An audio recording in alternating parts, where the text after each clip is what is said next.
Hi there. Once again, it's Duke of Lagos, and this is Zenith Tech Fair. I ran into a very interesting person.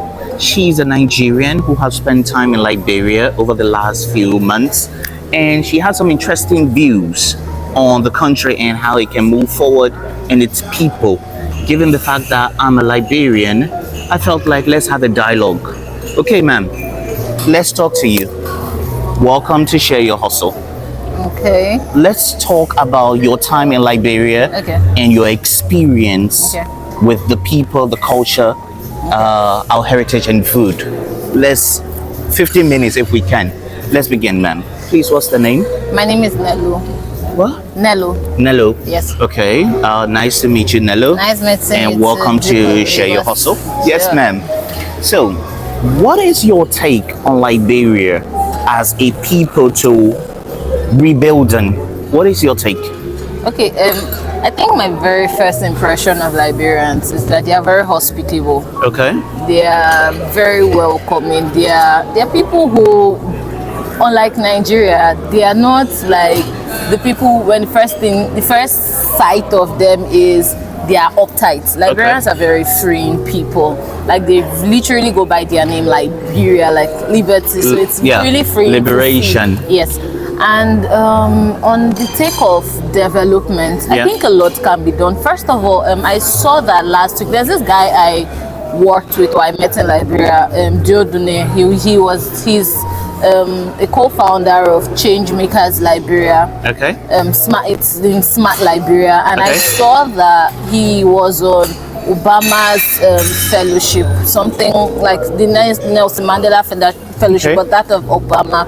And then I was hearing the conversations he was having, and it was beautiful to see Liberian representation in something like that. So I think currently they are like the step-to-step processes that people are taking, but I feel that Liberia can actually do more. Okay. Especially having stayed there, like lived in the same place with them for like 2 years. Okay. I think there is more that can be done than just the regular folding of hands and saying that, oh, because of the civil war, that's why we're not doing this, or that's why we couldn't do this, or that's why we couldn't do that. There is more to it. Okay. Yes. So, would you say at this point in time, the civil war is a lame excuse and the country should see past that and move forward? Would that be your take on the subject? I won't use the word lame excuse, but I would use it as it's at some point that conversation needs to be dropped. If I am not mistaken, the civil war happened, like the last official date for it was 2004. Okay. And then from 2004 till now, I know Ebola happened and then COVID happened, quite alright. But I'm able to see what Ellen Johnson did in the country. And you could see that there was a reasonable amount of growth. But right now during Weir's term, I didn't live during Helen's term, but during Weir's term, if you're tapping one person or you're touching the other person and you're asking, why are you not doing this, or why are you not doing that, or why is your perception to things not this way or the other way, the first thing they'll tell you is the civil war, or it's because of the civil war. Like, you could see past that and do more and be more.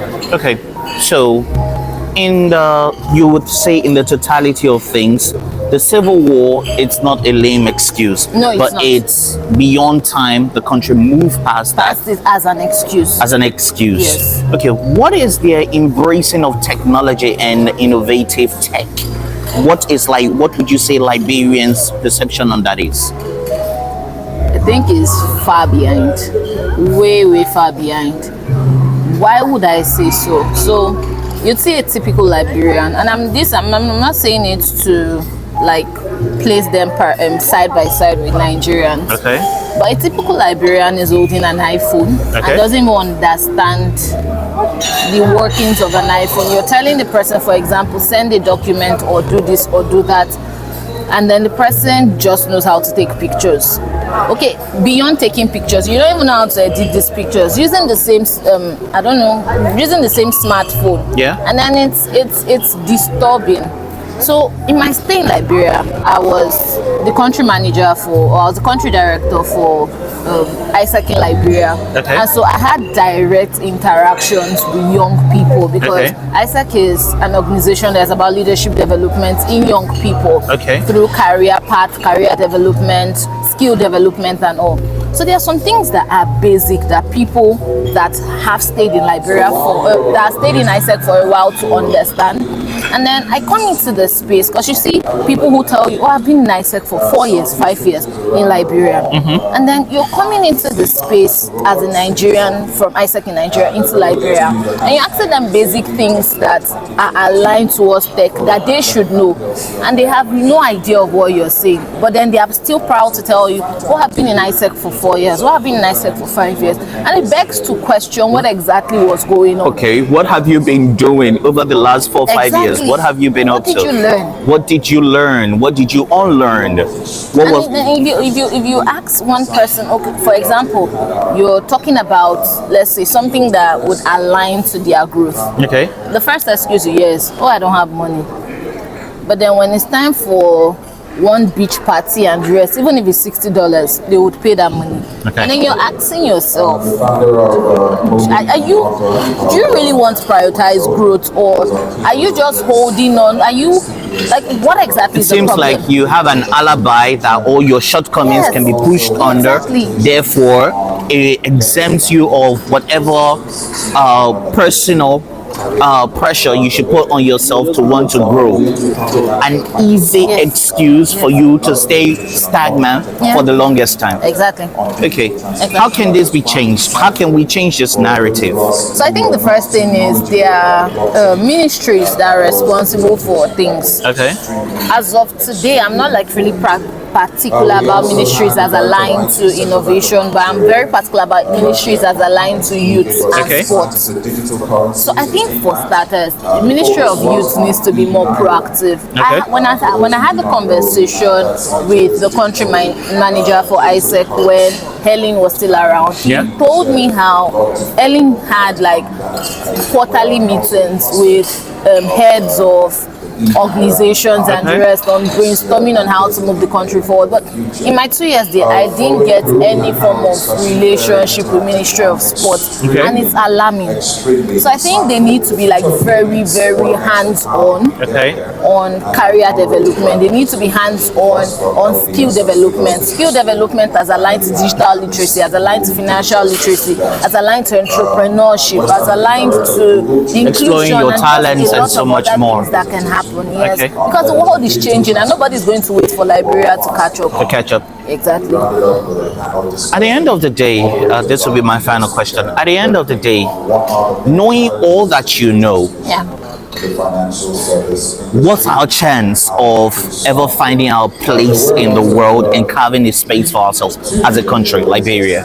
I think, for starters, I adore Liberians' history. I adore how every single Liberian you meet is excited to tell you about their history. They are excited to tell you how, oh, Tubman was president, oh, Talbot did this, Samuel Doe did that, and this other person did the other thing. And it's very beautiful to see, right? So it shows that they know where they are coming from. I think we should now start moving from where did we come from to where we're going.